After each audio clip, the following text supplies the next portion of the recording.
night and welcome to the Galen Hour. It's always a pleasure to be here with you on Wednesday nights for the Galen Hour. Tonight we're talking about the impact of benefits and incentives on the BPO employees, productivity and satisfaction in Belize. As you know, for this season, we're focusing on research topics done by our Galen MBA graduates. And so that is the topic for tonight. But we will be able to also look at what are the basic benefits offered to all of our employees in Belize and take it from there. So looking at how the benefits impact productivity and satisfaction, probably in general, but also honing in on the research done by Christian Loza. So I want to welcome tonight in studios our special guest, Ms. Beulah Santos, who's an HR specialist. Welcome, Ms. Beulah. Welcome. Thank you.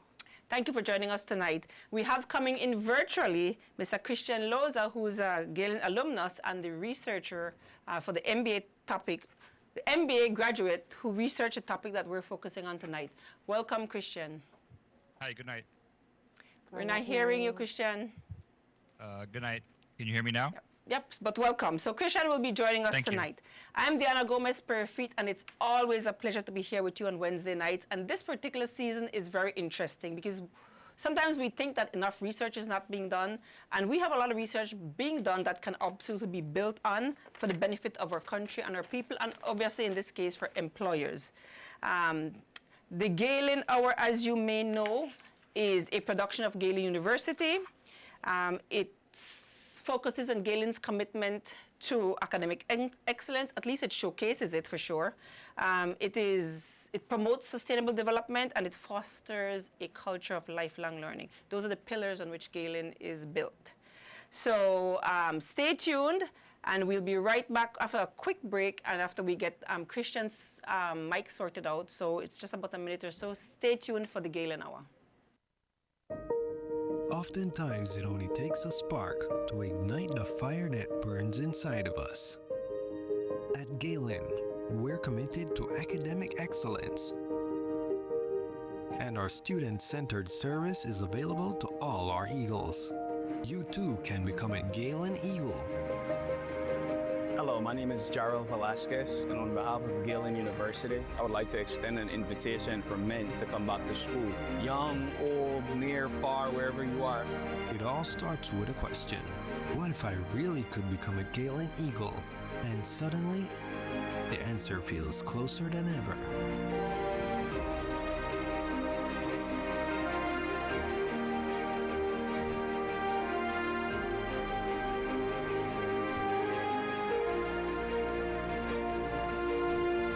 Get your eagle on.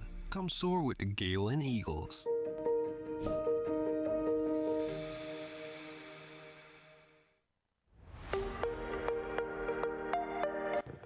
Hi, my name is Trudy Joseph. I'm a procurement specialist consultant. My decision to pursue a master's degree in business administration at the Galen University has provided me more opportunities on my career path. The courses were very practical and applicable. Our cohort worked together for each of us to be able to achieve our academic goals.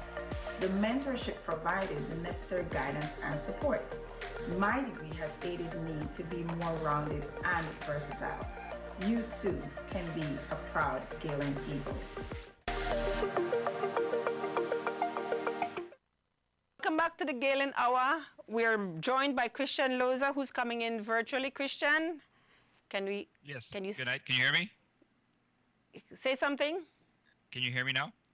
Yeah, we're still not hearing Christian, but we're joined by Christian Loza, and in studios we have Beulah Santos, who's the HR specialist on our show tonight, and we're focusing on benefits and incentives, the link to productivity and satisfaction in the BPO, among BPO employees in the country, but we also will talk a little bit about just what are the benefits within our country that are mandated by government. So if we could start there, since we have Beulah in studios, and I think as an HR specialist, certainly working within the country of Belize, this is something that we could talk about as we sort out our researcher, Mr. Christian Loza.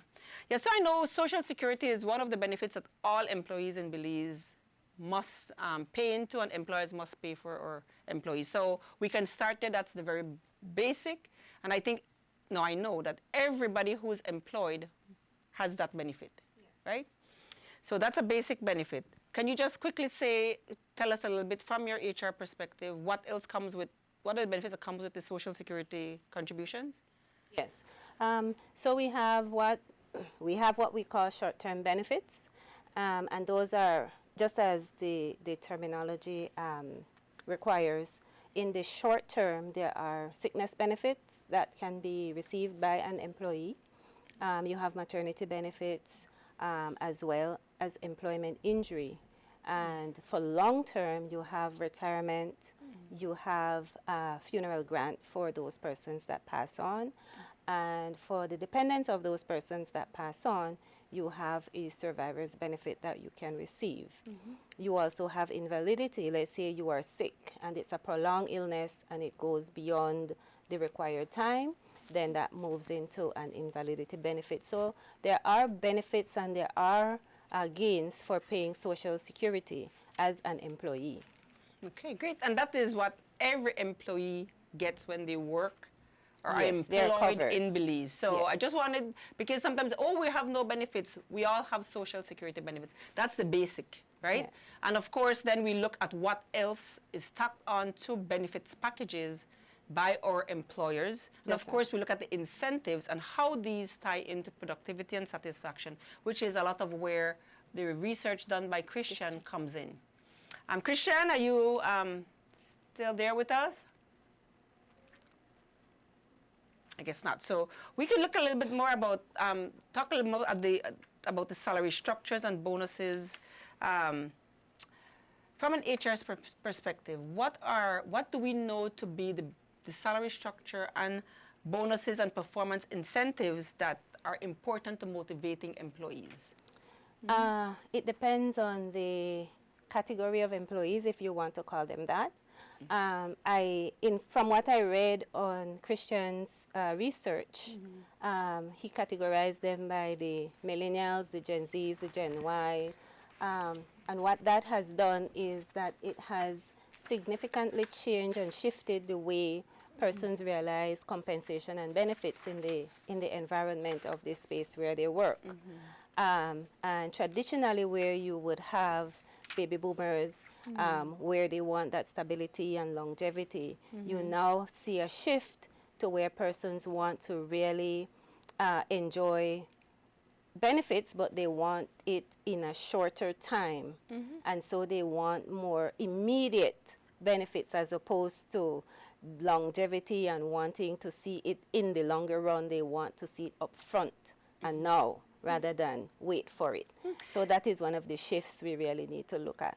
Definitely. And it brings the importance of employers and HR specialists and HR departments to consider the diversity within their workspace, Yes. particularly when it comes to the ages that have entered, that are currently in the workspace and in the Those the coming in. Yeah, the Gen X, Y, it's the Zs who are coming Zs. into the workspace now, right? Because we really do not all see jobs the same way. Our job loyalty is not the same. What motivates us, what we want incentives that we want are not the same. What we Right. see as important, and I'm glad that you brought that up because that's definitely one of the topics that Christian will speak to, but also is so important today. And I believe more and more employers are beginning to realize that it's an important area that must be focused on. Yes. Yeah. It has to, because it's shifting the dynamics of how we work, really. And for us to be able to realize production in the spaces in which we exist, we have to shift the way how we compensate. We have to shift the way we communicate. We have to shift the way we engage. We have to be a bit more inclusive, while at the same time understanding that there is diversity amongst the teams that we have, right? You may have those in the older years or sections that, if you would want to call it that, that would respond differently to certain benefits as opposed to those in the younger years of their employment or their career that would look differently on that kind of benefit. Absolutely. Definitely the generations do see things differently. They do value Mic test, things. 1, 2, 3. Different things. Yes. So Christian, I hear you. Welcome again, Christian. Hi, good night. Can you guys hear me now? We can hear you Yes. now, yes. So we want to Alright. bring you into the conversation. Um, So one of the things that I've we're seen. not seeing you though, Christian. We're hearing you now. But go ahead until, Okay, yeah, well, there you are. I'm glad that they read my research because it does speak and it does point towards the future of the future generation, right? We're already aging and moving along, so we have to if you're an employer, you have to worry about, or you have to invest in what's going to come, or who are the types of employees that are going to enter your workforce, and rightfully so. The younger generation just wants things to be done like right away. They want explicit explanation. They don't have that sense of wait. Like there's the saying that says good things comes to those who wait. Like millennials have a little bit more of patience, but the Gen Zs they definitely want to know No. A B C D 1 2 3 explain to me, breakdown, and the minute you do it, you help them understand, and then they have satisfaction, and at the end of the day that leads to productivity. Yes, absolutely. And I'm glad you brought that aspect of the workforce and dynamic into the discussion through your research, of course, as well. So, so we do know there are financial and non-financial benefits that individuals look for and are motivated by and appreciate as incentive and part of their benefit packages. But in Belize, just generally speaking, do you believe the Belizeans value health-related benefits? Do you see them seeing it as a some sort of offering that provides stability and security for them? From my experience, I would say to you that, again, you must make that clear distinction because those millennials and those Gen Ys don't really see the benefits of those types of benefits right now. And it is not until they are in the later years of employment that they realize that there is that shift that they need to make, and then that becomes one of their priorities as opposed to an instantaneous financial award or reward versus a benefit that would see them through later years in life. Great. Christian, I don't know if there was any of, in your research, any of your interviewees spoke to that being one of the benefits that they valued? So what the research found for me, about 80% of my participants were in the age of say 18 to 34, and so that covered a vast majority of the younger generations. But they were very silent, meaning that the research showed that they were neutral or dissatisfied with the current health benefits that they had. So they didn't say yes or no, but that's a signal that people want stronger medical coverage. And as you rightfully said, they don't see the importance right now, some of them, but if you're trying to fit, they will continue growing in your company. And so there will come a time when they will see the benefit. And so basically, based on the research that I'm seeing, is that them being neutral or dissatisfied means that it's a signal that they would do value health benefit, but they're just not saying it at this point. And one of the things that in the interviews they said was that one interview said that he remains in that job, he remains loyal because he has a health benefit package, but further to that, he was able to put his family on that package. And so you can see that it creates a sense of loyalty as well to the company. Great, yeah. Because we're finding a lot of persons who are at maybe the entry levels and in organizations, or when their pay are entry level type pay, they're not willing to spend their money on insurance, and so but I like what you're both saying. As they grow in the organization, as they become older in age, they begin to value what they didn't value when they were younger. And with this younger generation, we know it's a whole different ballgame, because right now their focus is not on longevity, it's not necessarily even on loyalty, but the hope is that with time that will... It shifts. It shifts, yes, Yeah. that's the word. It It shifts. shifts. So which benefits, financial, insurance, or otherwise, are most attractive to employees, generally speaking? Generally speaking, I would say financial. Financial. the non-financial, not for the majority of people, those are not the ones that would attract them. Some non-financial, I would want to think it depends on the individual employee, and collectively what the benefits would look like, in terms of affordability, attraction or attractiveness of the benefits that you offer. So it can be a combined mix of financial and non-financial. Christian, was any indication given in your research to what are the most attractive? What are So employees the looking most for? attractive is the financial incentives. It starts with competitive salaries, performance bonuses, and of course pay time off, which is something that we all get. But the more pay time off, the more happier, the more satisfied the employee is. But also what I saw something is that they don't always want cash. Some people, as they age, they want they want the health, life insurance, they want More benefits. vacation days. One of the things that were very, very, very important. This research was conducted kind of post COVID, but you saw the effects of work from home, and then most employers are regressing now, where they're trying to bring people back into the office, and you see that the Gen Zs and the millennials, they appreciate that flexibility. So if you look at the non-financial flexibility in their scheduling is a big one, and working from home is definitely it even shows that there's high productivity from people working from home, just because job satisfaction is higher at that point.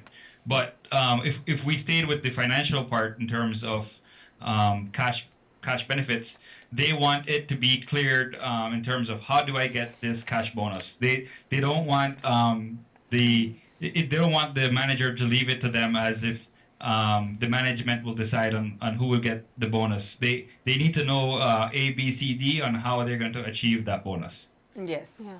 Which I believe is must true be for most employees. We want to know what do I need to do? What is the process if I will be considered for a bonus? So I'm glad, I like the information that's coming out from your research. You were going to say something, Penny? Yes, I agree with Christian. You must be fair and you must be transparent. And communicating with them is essential for them to be able to appreciate and understand where you are and where you want to see them go and the organization go. Indeed.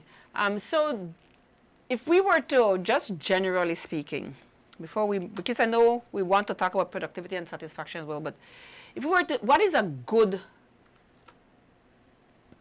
compensation package in Belize? So if we were to move beyond what Social Security offers, minimum wage is definitely not considered, because that's minimum, right? What above the minimum, what should an employee expect to receive, but they could say, I have a good package? I believe it starts with, as Christian said, the salaries must be comparative. Okay. And his review within the BPO section has clearly showed that salary is one of the major factors that they have looked at. I want to think as well that paid time off, just as he said, vacation days, is one of the more major factors that they would definitely want to look at. Inclusive of that would be any additional benefits that they would consider within the realm of where they are in that space that would be competitive for them based on what they are looking for. Yeah, very good. Christian, from the BPO sector point of view, what is considered a good package? Well, basically, I think from the last segment that we had to Galen hour, I heard about some complaints about other industries are crying foul that the BPO sectors are stealing the talent of Belize, and that is happening. So, for Yes, example, it is. I lead a logistics BPO here in Corozal, and we're about 20 members strong, and we consider ourselves a team. And the start pay is from $15 an hour, and you have people already making about $20 an hour as well, and so that makes it very, very competitive in terms of an entry level position in a company. And then as well, what we also have is one of the things that I've implemented as a manager is I really don't. What's the word? I don't. I'm always flexible with people's pay time off. So one of the things that I believe is in terms of my management philosophy is I will figure out how we get coverage for you when you need the time. I feel that I feel the manager should not fully be decided in terms of saying, you can't take the time because we need you. It's my job as a manager to fill that coverage for you, and most of the times team members do it. And so again, we do that way. I feel that what's one of the things that, especially with the younger generations, they appreciate that flexibility of knowing that they can take time off at the time when they need it. Yep. Yeah. Yeah, I agree. Very true. I agree. And because their work-life balance is so important to them, and their well-being and their mental health, and so it's different from generations, maybe the boomers or the traditionalists were very different. But the boomers and Gen X, who saw things a lot differently.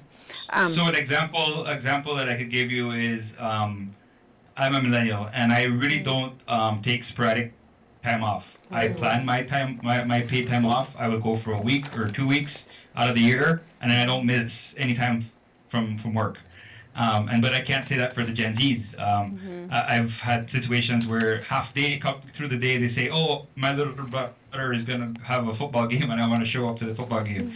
And so again, this is all part of making them satisfied. Sometimes you really can't. You can say no if there's no coverage, but you have to really truly try to make them feel satisfied. So. If it's possible, it's not something that you will turn down just for the sake of turning down. But that gives you into perspective that some of the older employees do believe in giving their employer, like a month's ahead of advance notice. I'm going to take my time off on this certain date, blah, blah, blah. But in terms of the younger generation, that's not. So what I find is that they don't even go on these long vacations. They just take sporadic days. And they like to make their weekends longer. Yeah. Well, actually, I like to take weekends longer, and I am a Gen X. But so I can identify a little bit with that. But I want to come back to the salary part, because I was in discussion with some persons over the weekend and talking about the BPO sector, because we're looking at areas of needs for our country. And the fact that on our show, as you reminded us, Christian, it was mentioned that the salary that's paid at the BPO sector is better in many instances, particularly for high schoolers and entry-level people. And this was being refuted with the people I was having the discussion with. And so coming out of the BPO sector, for a high school person coming into the BPO, are they receiving better salary? Because we're being told that the majority of the hires in the BPO sector are high schoolers. I know it's not just them. Yeah. We have people with degrees going in. But is the salary that's being paid to the entry-level persons at BPO better than what is being paid in the rest of the private sector?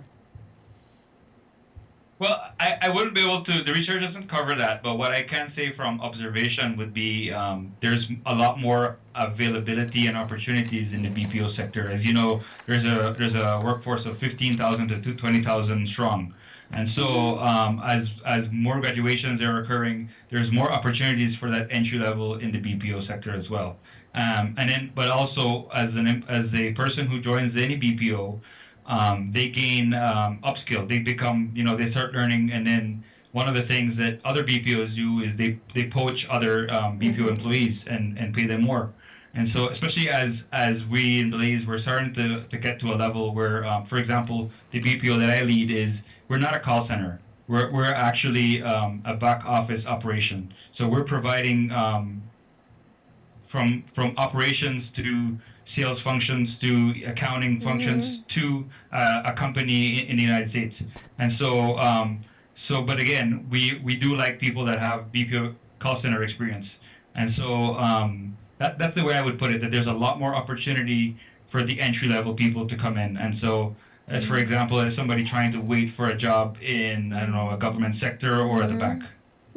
Definitely. There are lots more availability of readily available jobs in the BPO sector. Certainly a sector that has benefited our country and reduced our employment significantly.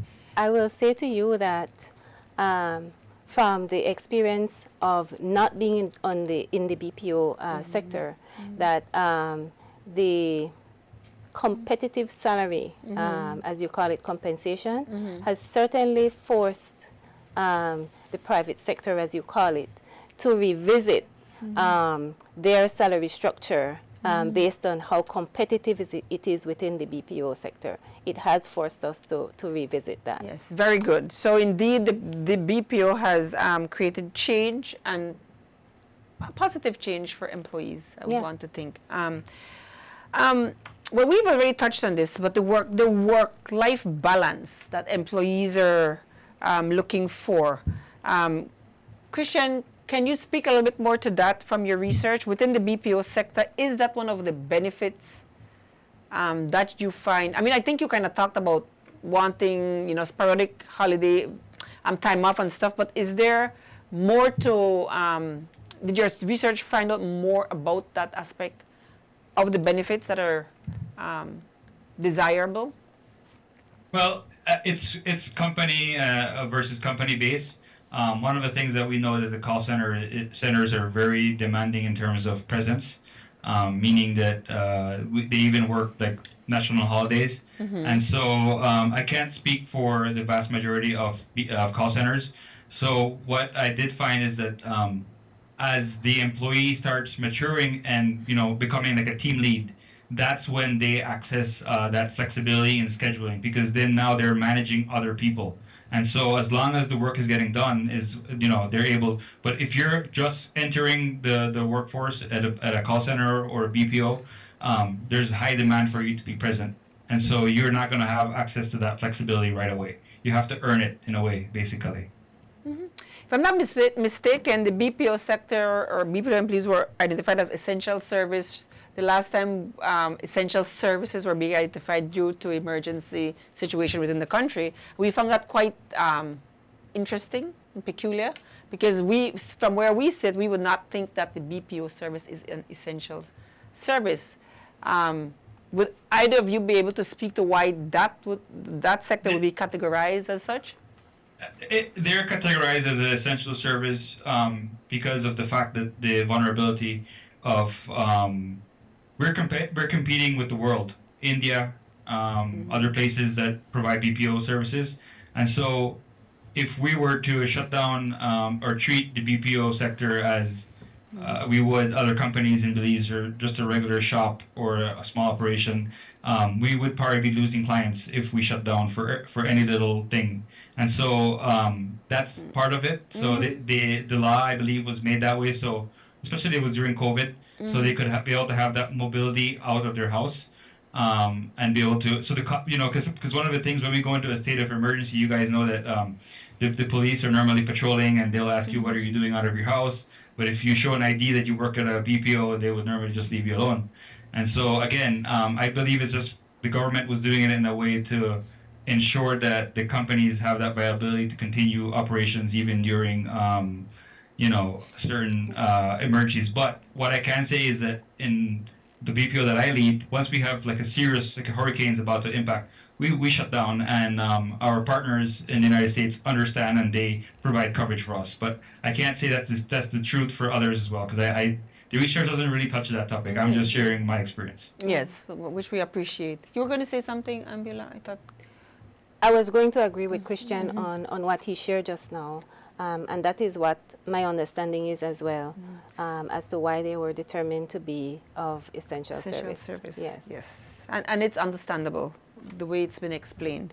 Yep. So before we take a quick break, Christian, you mentioned during COVID time and the remote working, and now seeing how most of our businesses and employers are pulling back and wanting employees to be back in the office. Something that I thought, I quite honestly thought was kind of not the best decision. We've proven that we can work really well remotely, and I had hoped that more people would have opted for a continued remote working. But could it be because of the fact that more baby boomers and maybe Gen X are in the decision-making roles and managers within organizations, why we're seeing this pullback? It is actually a mindset. A shift in the mind. Yeah, and that mindset shift was that convincing? What changes happened during the COVID, was that convincing enough to create a mindset shift? But from the BPO sector, Christian, how important is that flexibility in scheduling and remote working? I think you hit the nail on the head when you said it's a mindset, because that's exactly the way I was going to answer it. Remember that many people that are in management are either Gen X or millennials, and baby boomers. And so, for example, my philosophy, I believe in work in office, but we did see the benefits. But it's just because your philosophy doesn't align with what the Gen X want. And I think it's more of a control and command thing. You kind of want their team members to be on site because it's a lot easier for you to have a quick huddle in terms of a meeting, or I want to walk over to your desk and show you something. Again, I'm not saying it can't be done through remote, but that's the reason why I believe that we're having a regression going back to it. The only reason we tolerated it, to put it that way, was because it was a need. But I believe that the research actually shows that people are more productive when they have that option to work from home, when they choose that that's what they want to do. Yeah, great. So the productivity increases when we're actually given that option. Beulah? To work from home. It definitely adds indeed to productivity when the employee has that flexibility to be able to work from home. It is one of those areas that we have started to look at to see how we can integrate. But indeed, the flexibility and the ability to be able to balance work and life is one that the employer definitely needs to look at. And being able to work remotely is one of those advantages that we really need to explore some more. That's good to hear. And even if it's flexible scheduling, where some days out of the week you can work remotely. All right, so we're at the halfway mark. This is a really interesting discussion, very informative. I hope our viewing audience are enjoying this discussion, because it really is important to all of us who are employees as well as employers. We'll take a quick break and we'll be right back with the Galen Hour. Stay tuned. Hi, my name is Christian Loza, and I earned my bachelor's in business administration with a minor in economics and a master's of business administration from Galen University. I currently work as the general manager at Logistics BPO in Corozal Town. Galen helped sharpen my leadership skills and strategic thinking, giving me the confidence to manage a high-performing team in a fast-paced environment. If you're considering Galen, I highly recommend it. It's not just about earning a degree, it's about the opportunities and the confidence it gives you to excel in your career. Join Galen and invest in your future today.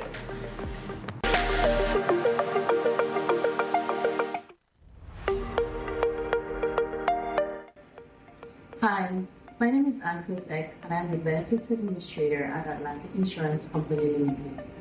Several years after launching my business degree, I decided to pursue a Master's in Business Administration at Galen University.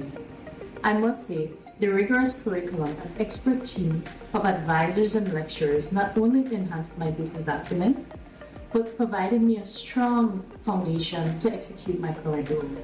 To anyone looking to enhance their careers or develop their skills, I recommend pursuing a degree at Galen University. Welcome back to the Galen Hour. If you're just joining us, tonight we're talking about benefits and incentives, particularly the impact of benefits and incentives on BPO employees and productivity and satisfaction in Belize. Beulah, I wanted to start back the conversation with you, looking at what HR practices can strengthen that connection between employee satisfaction, their motivation, and quite likely their productivity. Aside from compensation, as we had clearly discussed, and those benefits that are aligned with that, there is definitely the need for us to communicate more. And what I have learned is that the lines of communication, depending on whom you are speaking with, has to be structured a little bit differently. As with the Gen Ys and the Gen Zs, as opposed to the boomers and the millennials, you have to structure your communication a little bit differently to be able to engage. And one of the ways that I have realized we've been able to do that is a mimic of what you would look, the platforms would look like with that social media intent behind it. So the emojis and instant messaging and that sort of thing work for the younger generations as opposed to the older generation that would appreciate an email, a phone call, a face-to-face meeting. And those are the ways that we have to start looking at the diversity to be able to include all our employees in that communication loop. Yes, definitely important. Communication and understanding, effective communication in the workspace, and the fact that it has changed, to use your word, it has shifted. Shifted. Right? It has shifted. And understanding the fact that we have a diverse workforce is the beginning of understanding that we need to shift how we approach communication as well as motivating and incentivizing. Yes, our for employees. engagement. Yes, or engagement, Yes. exactly. So coming back to your research, Christian, what is the relationship between employee benefits and overall productivity levels in the BPO sector? So in the Belize BPO sector, for my research, when employees feel supported through meaningful benefits, their productivity rises. In the study, financial benefits like which we keep mentioning, competitive salary, performance bonus, it showed a positive connection to job satisfaction, and it also is very closely linked to strong performance. And so, also I saw that flexible scheduling and pay time off helps reduce stress, which allows employees to stay focused and consistent on the job. So in short, benefits are not just a perk, but we could look at them as a performance tool. When employees feel valued, protected, and they are able to balance work and life, they bring more energy, commitment, and effort to their role. And in a high-demand industry like the BPO, that translates into higher productivity, better attendance, and a stronger retention. Very good.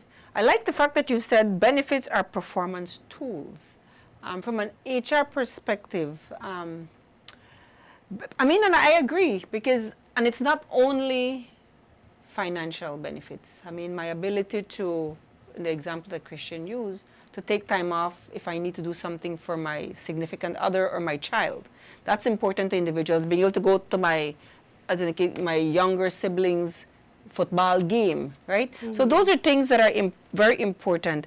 From the HR perspective, though, what are you seeing as being desired?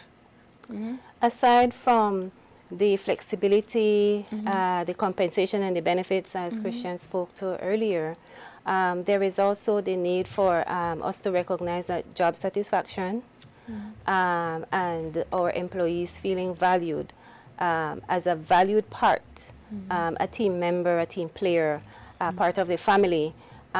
Those are also factors that engage and motivate. So while we look at compensation and benefits as one of the major factors, there is still those personal and interpersonal requirements that bolsters engagement and productivity.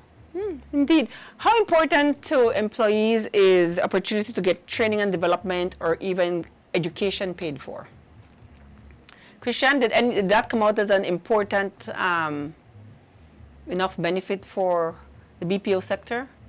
So part of earlier question you had with HR practices, one of the things that came up was training and career development is a major driver as well. BPO employees in an interview told me that opportunities to learn, upskill, and advance give them a sense of purpose and belonging. And of course, they also want that flexibility and a wellness program. As we all know, during COVID, some wellness programs were rolled out to prevent burnout, and especially in the BPO sector, it's needed as well.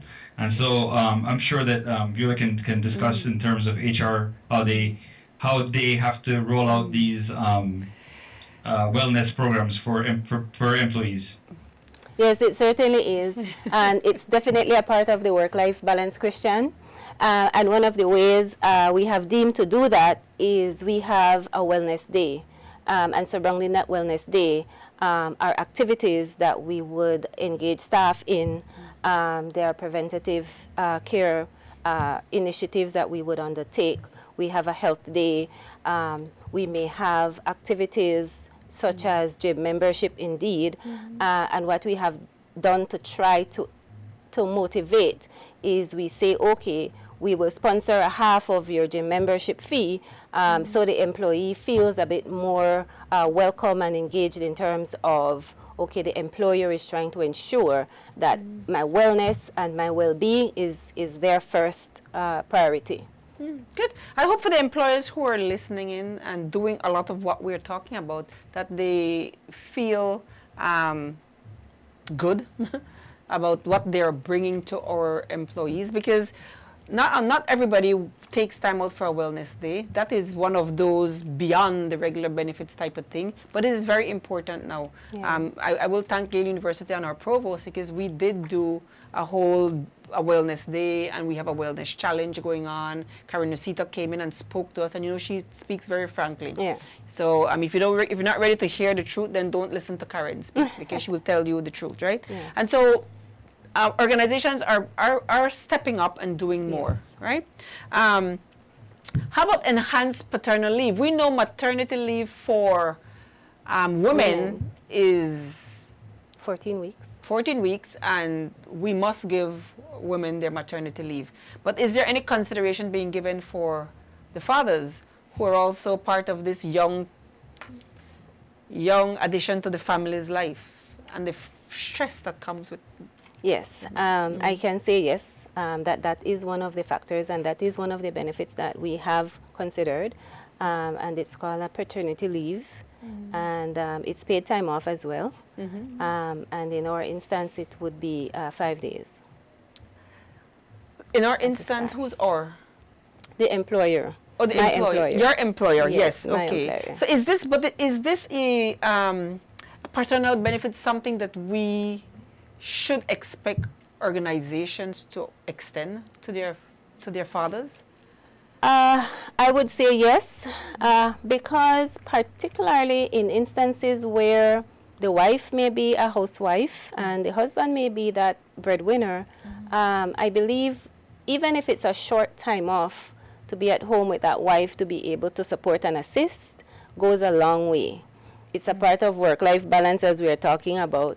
It's a part of support for that family, and for that male to be able to say, yes, my employer actually considers this time valuable for me to be able to give me or grant me that time, I believe is one of the things that we definitely can look at as employers. Definitely. How do benefits influence employees' willingness to perform consistently and meet performance targets? So talking about productivity and probably going beyond expectations. Within the BPO sector, Christian, you might have touched on this a little bit, but is there any additional information you can share with us? Well, we've kind of covered it in terms of the compensation, but and added to that is the performance-based bonuses, and there's also an attendance reward in the BPO sector.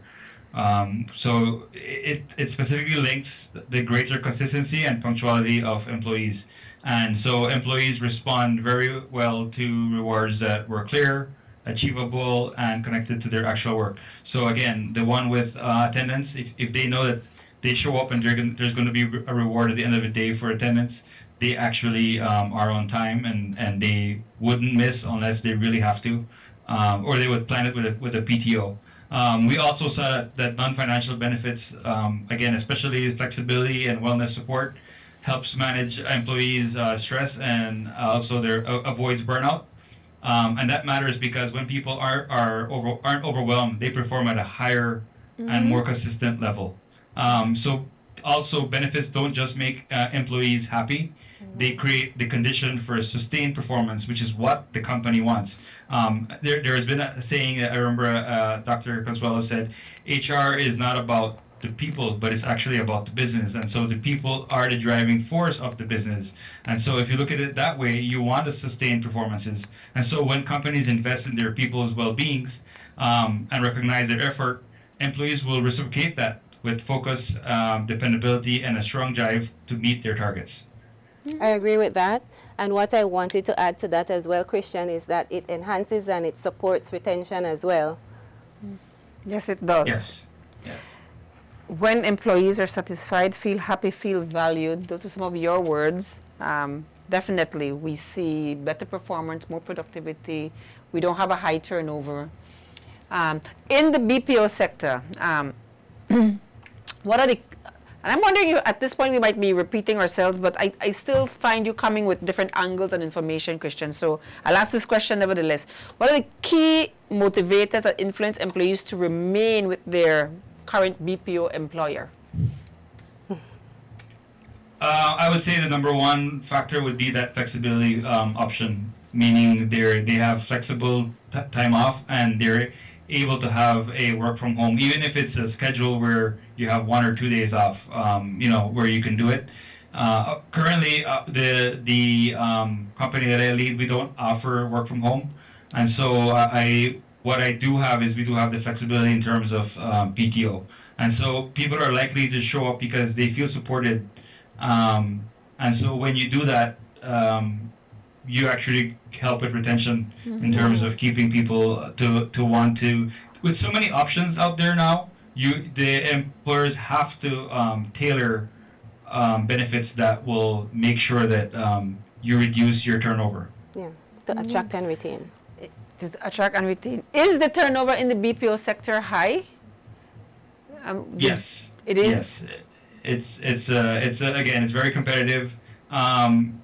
It can be, so for example, it's not a fit for everybody. So one of the things that I've seen is that people that come from a non-BPO background tend to not be able to survive in the BPO world. And so people that actually have done works at BPO, they know the high demand, high pace, and so when they go apply for another job, or you can see their career that they've been going from BPO to BPO, you know that they have the aptitude and they understand what's required from them in terms of rolling in a high-paced environment. Yeah. It's interesting. That is interesting because if I recall right, one of the previous researchers talked about the challenges of transitioning from the BPO sector into other sectors. And one of the challenges was, what contributed to the challenge was feeling that they were not necessarily able to access education. That was one, as well as the not wanting to leave the salary or the compensation they were getting at the BPOs because they were kind of hooked on that and not certain that they would get the same if they would leave and go into other sectors. So it is absolutely interesting information that we're discussing here tonight. From a general HR perspective, from having engaged with other types of organizations and sectors, are there different things that are key motivators influencing employees to remain within their sectors or their offices from an HR perspective? Aside from the compensation and benefits, the work-life balance, the ability to remote work in most or some instances, I would want to think that those are the driving factors right now. And I would want to believe that that would be a factor of the categories of employees that we are seeing currently. And those would be the motivating factors. How does the opportunity for upward mobility factor in here? Christian, did that come up as because we hear kind of differing views depending on whose research and what the research is focusing on, but and who's talking about the BPO sector. Is there enough opportunity within the BPO sector for upward mobility that it becomes a motivator and a reason for employees to stay within the sector? There absolutely is. And so just to add to Beulah's key motivating factors, so fair compensation, growth opportunities, and work-life balance were the three that the research highlighted. And career development is one of the major factors as well. When employees see a clear path to advance, that would be through training, mentorship, or internal promotion, they are much more likely to stay engaged and loyal. And so, yes, BPOs are finding a way to keep to an aspect where they can, even if it's so. Let me give you an example. So, even if you had agent path of agent 1, 2, 3, 4, 5, and so each promotion will have an expectation of things that of tasks that you're able to accomplish. And so even if they're not having a direct jump from agent all the way to supervisor, but they're actually having a ladder of from agent 1 all the way to 5. And so so you see more responsibility, but also comes the benefits as well. Great. Yep. Yep. So there is room for growth and movement within the sector. I'm looking at the time. I want to ask what improvements, in the benefits or HR policies would most enhance motivation, satisfaction, productivity in the workplace, Beulah, and in the BPO sector, Christian? What would motivate? Motivate. What improvements in benefits? Improvement in HR benefits. policies? I would want to believe right now the improvements in health benefits would be an area for consideration. The ability to be able to flex your time to suit your work and life balancing, whether that be with paid time off or straight time off, but the ability to be able to do that, I believe, should be one of those, or is one of those driving factors, as well as the level of inclusion and diversity that exists within those spaces, for us to be able to feel welcomed, to feel a part of the team, for us to be able to function and perform, and to also retain employees. Those are some of the factors that I think we could definitely look at. Excellent. Christian, within the BPO sector, So just to recap from the research, the biggest improvements would enhance in terms of motivating and satisfying productivity in the BPO sector are centered around 3 things: structure, support, and balance. And so in the structure, we see the competitive compensation system, where employees understand how performance ties to rewards, since that has a strong impact. And then also we see how workers respond very well when bonuses are meaningful, transparent, and achievable. Second, health benefit. Many participants express that better medical coverage would support them and would make them feel less stress, which leads to better performance. And thirdly, expanding on flexibility, whether through remote work or flexible hours or more paid time off, was a recurring theme. Employees want the ability to balance their life and their work. And one of the things is that their engagement goes up, and so does the burnout. It goes down. So in summary, what they want is clearer pay structures, stronger health and wellness support, and more flexible work policies are the biggest opportunities to elevate satisfaction and productivity across Belize's BPO sector. Excellent. Thank you.